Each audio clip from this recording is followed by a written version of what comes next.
Hi students, అందరు ఎలా ఉన్నారు? నేను మీ విష్ణువర్ధన్. మీరు చూస్తున్నారు Vishnu smart info YouTube channel. Students, NEET 2025 so Andhra Pradesh MBBS government అలాగే private A category round 1 allotments అయితే రిలీజ్ అయిపోయాయి. సో మీకు నేను ఆల్రెడీ ప్రీవియస్ వీడియోలో చెప్పాను. సో మీకు సీట్ వచ్చిందో లేదో ఎలా చెక్ చేసుకోవచ్చు ఏంటి అనేది. సో నేను ఈరోజు ఈ వీడియోలో సో ఈ రౌండ్ 1లో మనకి కేటగిరీ వైజ్గా ఏయూ అండ్ ఎస్వీయూ రీజన్లో ఎన్ని మార్క్స్ వరకు సీట్ వచ్చింది అనేది నేను ఈరోజు ఈ వీడియోలో చెప్తాను. సో అలాగే సీట్ వచ్చిన వాళ్ళు రిపోర్టింగ్ ప్రాసెస్ ఎలా ఉంటుంది, ఎంత ఫీ పట్టుకెళ్ళాలి, అలాగే రిక్వైర్డ్ డాక్యుమెంట్స్ ఏం కావాలి అనేది ఇన్ డీటెయిల్గా డిస్కస్ చేస్తాను. సో ఈ వీడియోని చివరి వరకు చూడండి. సో ఫస్ట్ ఎవరికైతే సీట్ వచ్చిందో సో వాళ్ళు కాలేజ్ దగ్గరికి వెళ్ళి రిపోర్ట్ చేయాలి. ఎప్పటిలోపు రిపోర్ట్ చేయాలి అంటే 29th ఆగస్ట్ ఈవినింగ్ 4 PM లోపు మీరు కాలేజ్ దగ్గరికి వెళ్ళి రిపోర్ట్ చేయాలి.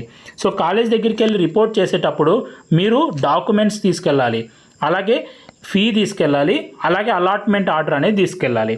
సో ఇప్పుడు ఫస్ట్ మీకు అవసరమయ్యే డాక్యుమెంట్స్ ఏంటి అంటే ప్రొవిజనల్ అలాట్మెంట్ ఆర్డర్. సో ఇది సీట్ వచ్చిన క్యాండిడేట్స్ ఏం చేయాలి అంటే సో వెబ్సైట్లోకి వెళ్ళి లాగిన్ అయిన తర్వాత మీకు అక్కడ అలాట్మెంట్ ఆర్డర్ డౌన్లోడ్ అని కనిపిస్తుంది ఆప్షను. సో అక్కడ మీరు డౌన్లోడ్ చేసుకోవచ్చు. ఈ అలాట్మెంట్ ఆర్డర్ మీరు డౌన్లోడ్ చేసే ముందు సీట్ వచ్చిన క్యాండిడేట్స్కి యూనివర్సిటీ ఫీ పే చేయమని చూపిస్తుంది. సో ఆ యూనివర్సిటీ ఫీ పే చేసిన తర్వాతనే ఈ అలాట్మెంట్ ఆర్డర్ అనేది డౌన్లోడ్ అవుతుంది. సో ఫస్ట్ మీరు యూనివర్సిటీ ఫీ పే చేయండి. వెబ్సైట్లో పే చేసిన తర్వాత ఈ ప్రొవిజనల్ అలాట్మెంట్ ఆర్డర్ అనేది మీకు డౌన్లోడ్ అవుతుంది. సో దాన్ని మీరు ప్రింట్అవుట్ తీసుకోండి. సో ఈ అలాట్మెంట్ ఆర్డర్ అనేది మ్యాండేటరీ, అంటే మీకు ఆ కాలేజీలో సీట్ వచ్చినట్టు ప్రూఫ్ ఏంటి అంటే ఈ అలాట్మెంట్ ఆర్డరే. సో యూనివర్సిటీ ఫీ పే చేసిన తర్వాత ఈ అలాట్మెంట్ ఆర్డర్ అనేది వస్తుంది.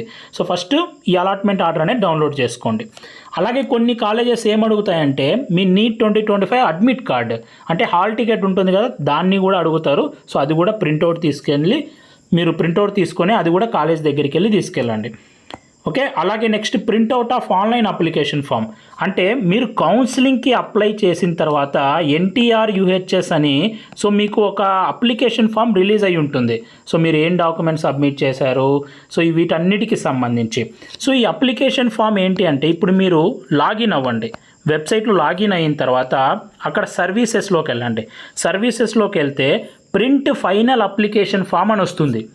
ఆ ప్రింట్ ఫైనల్ అప్లికేషన్ ఫామ్ అని దాన్ని డౌన్లోడ్ చేసుకొని సో దాన్ని ప్రింట్అవుట్ తీసుకొని అది మీరు కాలేజ్ దగ్గరికి తీసుకెళ్ళాలి.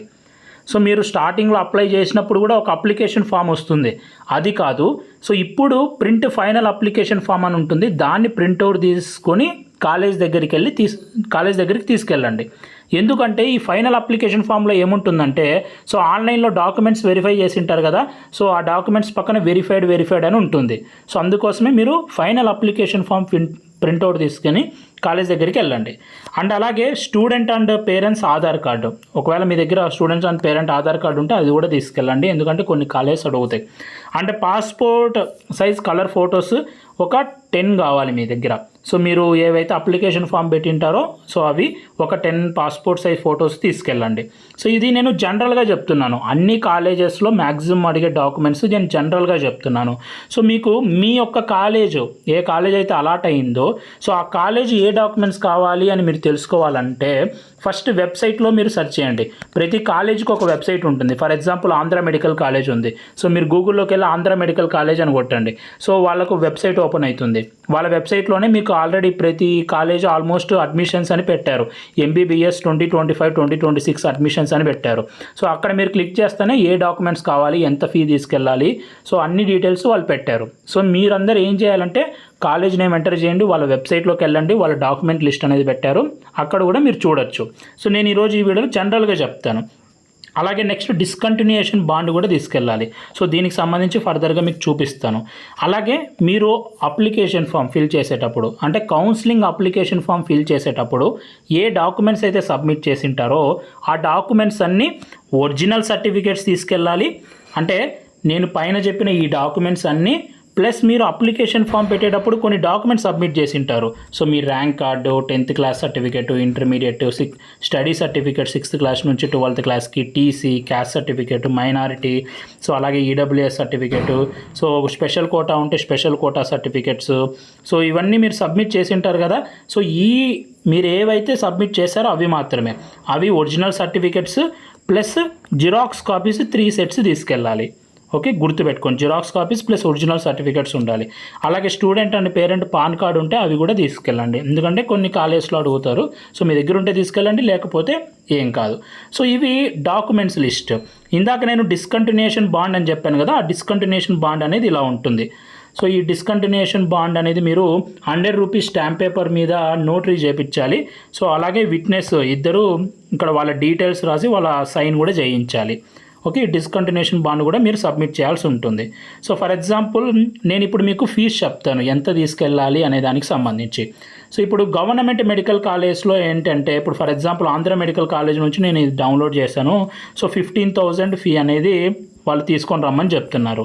సో నేను మీకు చెప్పేది ఏంటి అంటే, ఒకవేళ మీకు గవర్నమెంట్ మెడికల్ కాలేజీలో వచ్చి ఉంటే ఒక 30,000 నుంచి 40,000 వరకు మీ దగ్గర పెట్టుకోండి. సో మీ దగ్గర పెట్టుకొని కాలేజ్ దగ్గరికి వెళ్ళండి. కాలేజ్ దగ్గరికి వెళ్ళిన తర్వాత వాళ్ళని బ్యాంక్ డీటెయిల్స్ అడగండి. సో కాలేజ్ వెబ్సైట్లోనే ఉంటాయి బ్యాంక్ డీటెయిల్స్. ఒకవేళ లేకపోతే సో మీరు రిపోర్టింగ్ చేసేటప్పుడు తొందరగా వెళ్ళి కాలేజ్ దగ్గరికి వెళ్ళి అక్కడ బ్యాంక్ డీటెయిల్స్ తీసుకొని, so nearest bank account, bank ఏదైనా ఉంటుంది కదా నియరెస్ట్ బ్యాంక్, ఆ బ్యాంక్ దగ్గరికి వెళ్ళి మీరు డీడీ తీసుకోండి, డిమాండ్ డ్రాఫ్ట్ తీసుకోవాలి. So most of the colleges ఏంటి అంటే డీడీ తీసుకొని రమ్మంటారు. సో కాలేజ్ పేరు మీద, కాలేజ్ బ్యాంక్ డీటెయిల్స్ మీద డీడీ తీపించండి. ఆ డీడీ అనేది మీరు కాలేజీలో సబ్మిట్ చేయాల్సి ఉంటుంది. ఓకే, ఏదర్ మీరు వెబ్సైట్కి వెళ్ళి బ్యాంక్ డీటెయిల్స్ చూడొచ్చు, లేకపోతే కాలేజ్ దగ్గరికి వెళ్ళి బ్యాంక్ డీటెయిల్స్ కనుక్కొని ఆ తర్వాత బ్యాంక్కి వెళ్ళి మీరు డీటెయిల్స్ అనేవి బ్యాంక్ డీడీ అనేది చేయించవచ్చు. సో ఆ డీడీ అనేది కాలేజీలో మీరు సబ్మిట్ చేయాల్సి ఉంటుంది. ఓకే, అండ్ గవర్నమెంట్ కాలేజెస్కి వచ్చేసి 30,000 40,000 మీ దగ్గర పెట్టుకుంటే సో ఆల్మోస్ట్ అన్ని కాలేజెస్కి సరిపోతుంది. ఒకవేళ ప్రైవేట్ మెడికల్ కాలేజీలో మీకు సీట్ వస్తే, ఫర్ ఎగ్జాంపుల్కి నేను ఎన్ఆర్ఐ మనకి గుంటూరులో ఉంది కదా, సో ఆ ఎన్ఆర్ఐ గుంటూరులో కనుక చూస్తే ఏ కేటగిరీకి 1,71,500 ఉంది. ఓకే, 1,71,500. అలాగే హాస్టల్ ఫీ అనేది మీరు జాయిన్ అవుతాం అనుకుంటే జాయిన్ అవ్వండి. హాస్టల్ అనేది కాలేజ్ వాళ్ళని బట్టి. సో ఎందుకంటే ఇది ఫస్ట్ రౌండే, నెక్స్ట్ సెకండ్ రౌండ్కి అప్గ్రేడ్ అవ్వచ్చు. ఓకే, థర్డ్ రౌండ్కి అప్గ్రేడ్ అవ్వచ్చు. So most of the people ఏంటి అంటే జాయిన్ అవ్వరు హాస్టల్లో. సో అది మీ ఇష్టం. ఒకవేళ కాలేజ్ వాళ్ళు జాయిన్ అవ్వండి అంటే సో వాళ్ళ ఆప్షన్ ఇస్తే మీరు జాయిన్ అవ్వద్దండి, జాయిన్ అవ్వాలంటే జాయిన్ అవ్వండి. సో మామూలుగా ట్యూషన్ ఫీ ఎంత పే చేయాలి అంటే 1,71,500 ఎన్ఆర్ఐలో సీట్ వచ్చిన వాళ్ళు. సో కొన్ని కాలేజెస్లో 1,85,000 కూడా అడుగుతారు. సో మ్యాక్సిమం ఇంతకన్నా ఎక్కువ ఉండదు. ఇది ఫస్ట్ ఇయర్లో మీకు ఇంత ఫీ ఉంటుంది, ఎందుకంటే so admission fee and registration fee so ఇవన్నీ వేస్తారు కాబట్టి 1,85,000 తీసుకెళ్ళాలి మీరు. సో ప్లస్ ఒక 20,000 ఎక్స్ట్రా పెట్టుకుంటే బెస్ట్ అని నా ఒపీనియన్, అంతే.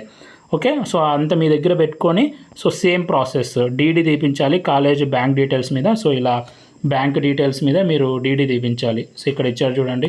సో కొన్ని కాలేజెస్ ఏంటి అంటే త్రూ ఆర్టీజీఎస్ ద్వారా కూడా యాక్సెప్ట్ చేస్తారు. ఓకేనా, సో డీడీ ద్వారా కానీ ఆర్టీజీఎస్ ద్వారా కానీ ఎన్ఈఎఫ్టీ కానీ వాళ్ళు యాక్సెప్ట్ చేస్తారు. అది డిపెండ్ ఆన్ మీ కాలేజీని బట్టి ఉంటుంది. సో కాలేజ్ వెబ్సైట్లోకి వెళ్ళి చూడండి.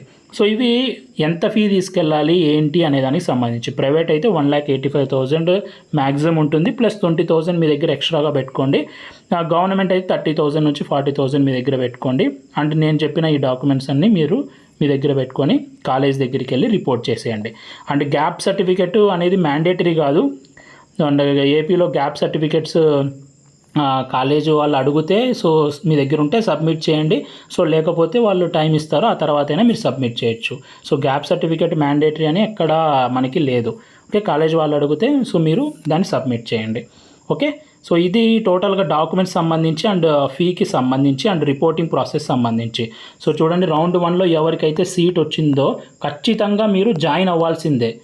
ఒకవేళ మీరు జాయిన్ అవ్వకపోతే మీ సీటు మీకు పోతుంది, మీరు ఫర్దర్ రౌండ్స్కి కూడా నాట్ ఎలిజిబుల్ అయిపోతారు. ఇంకా మీకు స్టేట్ కోటాలో గవర్నమెంట్ ఏ కేటగిరీలో ఎంబీబీఎస్ సీటే ఇవ్వరు ఒకవేళ జాయిన్ అవ్వకపోతే. సో కాబట్టి వచ్చిన కాలేజీలో జాయిన్ అవ్వడం mandatory. So last date of reporting గుర్తుంది కదా, 29th ఆగస్ట్ లోపు ఖచ్చితంగా రిపోర్ట్ చేయండి. సో రిపోర్ట్ చేసిన తర్వాత సో మీరు రౌండ్ 2లో వేరే కాలేజ్ కావాలంటే మంచి కాలేజ్కి అప్గ్రేడ్ అవ్వచ్చు, రౌండ్ 3లో కూడా మంచి కాలేజ్కి అప్గ్రేడ్ అవ్వచ్చు. కానీ జాయిన్ అవ్వడం మ్యాండేటరీ కాబట్టి ఖచ్చితంగా జాయిన్ అవ్వండి. అండ్ నెక్స్ట్ రౌండ్ 1లో ఎంతవరకు కట్ ఆఫ్ ఆగింది అండ్ ఇంకా కట్ ఆఫ్ తగ్గచ్చా అనేది మనం డిస్కస్ చేసుకుందాం. సో ఇప్పుడు ప్రస్తుతానికి రౌండ్ 1 కట్ ఆఫ్ మార్క్స్ చూస్తే మీకు ఇప్పుడు స్క్రీన్ మీద కనిపిస్తున్నాయి కదా, ఇవి ఏయూ రీజియన్కి అలాగే ఎస్వియూ రీజియన్కి కట్ ఆఫ్ మార్క్స్ కేటగిరీ వైజ్గా. సో రౌండ్ 1 కాబట్టి ఖచ్చితంగా కట్ ఆఫ్ అనేది ఎక్కువగానే ఉంటుంది. సో రౌండ్ 1 కట్ ఆఫ్ అనేది ఎక్కువగానే ఉంటుంది. సో ఫర్దర్ రౌండ్స్లో మనకి కట్ ఆఫ్ అనేది తగ్గుతుంది. ఎందుకంటే ఆల్ ఇండియా కోటాకి వెళ్ళే వాళ్ళు ఉన్నారు. అలాగే మనకి రీసెంట్గా ఎంసీసీ వాళ్ళు ఒక నోటీస్ రిలీజ్ చేశారు. సో కాలేజెస్ అనేవి సీట్స్ అనేవి ఇంక్రీజ్ అవుతున్నాయని. సో ఆ ఎంబీబీఎస్ సీట్స్ కూడా కొన్ని ఇంక్రీజ్ అవుతే కట్ ఆఫ్ అనేది ఇంకా తగ్గుతుంది. సో ఇది రౌండ్ 1 కాబట్టి కట్ ఆఫ్ కొంచెం హై ఉంది. సో మీరు కావాలంటే స్క్రీన్ షాట్ తీసుకోండి కట్ ఆఫ్ మార్క్స్ సో ఈ రౌండ్ 1లో అయితే సో ఇన్ని మార్క్స్ వరకు కేటగిరీ వైజ్గా సీట్ వచ్చింది. ఓకే, రౌండ్ 2లో తగ్గుతుంది. ఆల్ ఇండియా కోటాకు వెళ్ళే వాళ్ళు ఉంటారు. సో అలాగే కొందరు జాయిన్ అవ్వని వాళ్ళు ఉంటారు రౌండ్ 1లో. అలాగే కొన్ని సీట్స్ పెరుగుతాయి కాబట్టి సో అన్నీ కలుపుకొని రౌండ్ 2కి తగ్గుతుంది. సో ఇది మనకి రిపోర్టింగ్ ప్రాసెస్కి సంబంధించి అండ్ కట్ ఆఫ్కి సంబంధించి. సో ఈ వీడియో మీ అందరూ నచ్చింది అనుకుంటున్నాను. ఈ వీడియో మీకు నచ్చితే లైక్ చేయండి. ఇలాంటి మరెన్నో వీడియోస్ మీరు మిస్ అవ్వకూడదు అనుకుంటే మన ఛానల్ని సబ్స్క్రైబ్ చేయండి. Thank you so much for watching. Have a great day.